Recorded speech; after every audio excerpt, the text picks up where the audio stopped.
Bonjour les élèves. Aujourd'hui, je vais expliquer page 42, le numéro 6. La question écrite sous la forme d'un nombre décimal. Qu'est-ce que ça veut dire un nombre décimal? C'est un nombre qui possède une virgule.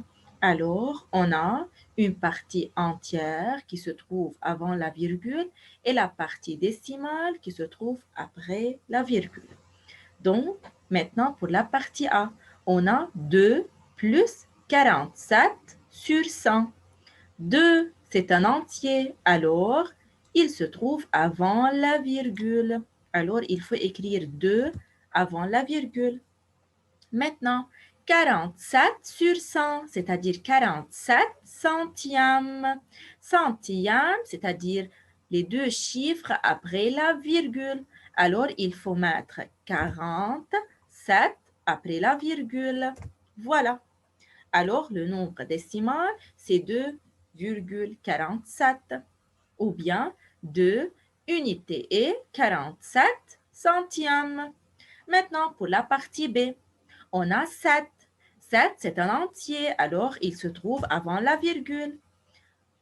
Maintenant, plus 107 millièmes. Millièmes, alors il y a 3 chiffres après la virgule. C'est 107. Alors, la réponse est 7 unités et 107 millièmes. Maintenant, pour la partie C, il y a 3 dixièmes. Il n'y a pas un entier, alors avant la virgule, il faut mettre 0. Maintenant, 3 dixièmes. Dixième, c'est-à-dire le premier chiffre après la virgule. Alors, il faut mettre 3 sur la tirée du dixième.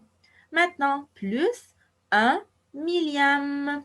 Attention mes élèves, millième, c'est-à-dire 1 se trouve sur la troisième tirée. Alors, maintenant, où est le centième? Pas de centième. Alors, il faut mettre un 0. Voilà. Alors, la réponse, c'est 301 millièmes. Maintenant, la partie D. On a 13. 13, c'est un entier. Alors, c'est la partie entière. Maintenant, 4 dixièmes. Alors, K se trouve un seul chiffre après la virgule. Maintenant, plus 5 centièmes. Alors, 5 se trouve sur le deuxième chiffre après la virgule. Donc, la réponse est 13 unités et 45 centièmes. Maintenant, la partie E et F, c'est le devoir. Maintenant, pour le numéro 7, page 42, la question remplace les pointillés par les nombres convenables. On va faire un rappel sur la fraction et la division. Attention mes élèves, la forme d'une fraction, c'est la même que la forme d'une division. Attention, une tirée au milieu avec le point en haut, c'est le numérateur et le point d'en bas, c'est le dénominateur. Alors, on peut dire numérateur divisé par le dénominateur. Et on va faire un autre rappel sur la virgule. Divisé par 10 ou bien par 100 ou bien par 1000, il faut déplacer la virgule à gauche. Si on a fois 10 fois 100 fois 1000, il faut déplacer la virgule à droite. Maintenant, pour la partie A, on a une fraction dont le dénominateur est 100. La réponse, c'est 0,42 ou bien on peut dire 42 centièmes. Attention mes élèves. Alors 42 centièmes, c'est-à-dire il faut écrire 42 sur 100. Alors c'est la réponse. Pour vérifier ma réponse, il faut transformer 42 sur 100 par 42 divisé par 100 pour savoir si ma réponse est juste. Alors, 42 divisé par 100, c'est-à-dire il faut déplacer la virgule de chiffres à gauche. Maintenant, où est la virgule dans 42? C'est après 2. Il faut barrer la virgule et la déplacer de chiffres 1 et 2. Alors, la virgule sera avant le chiffre 4. Donc, la réponse sera 0,42. Alors, voilà, c'est juste. Maintenant, pour la partie B, on a un nombre fois 10 me donne 14,7. Pour savoir la réponse, il faut lire de cette façon. 14,7.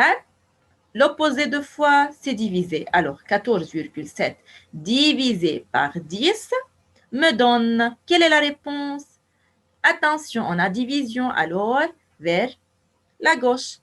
Il faut déplacer la virgule, un seul chiffre, car on a un seul zéro. Maintenant, il faut barrer la virgule et la déplacer un seul chiffre. Alors, avant 4.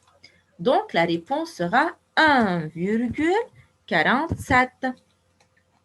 Pour savoir si ma réponse est juste, il faut tout simplement faire 1,47 fois 10. Fois 10, c'est-à-dire à droite. Il faut déplacer la virgule, un seul chiffre à droite sera 14,7. Alors, voilà, c'est juste. Maintenant, la partie C. On a 3,17 sur, il faut savoir si 10 ou 100 ou 1000. Pour savoir la réponse, il faut regarder le nombre qui se trouve après l'égal. Alors, 0,317. Donc, attention mes élèves, la virgule est après le 3. Après l'égal, la virgule sera avant le chiffre 3, c'est-à-dire la virgule, elle est déplacée, attention, à un seul chiffre. Donc, c'est 10. Maintenant, pour la partie D. Comme la partie B, de la même façon, il faut écrire 6,49. L'opposé du fois, c'est divisé par 100. C'est-à-dire, il faut déplacer la virgule deux chiffres vers la gauche, 1 et 2. Maintenant, le pas vide, c'est le 0, n'est-ce pas? Alors, la réponse sera 0,0649. Voilà.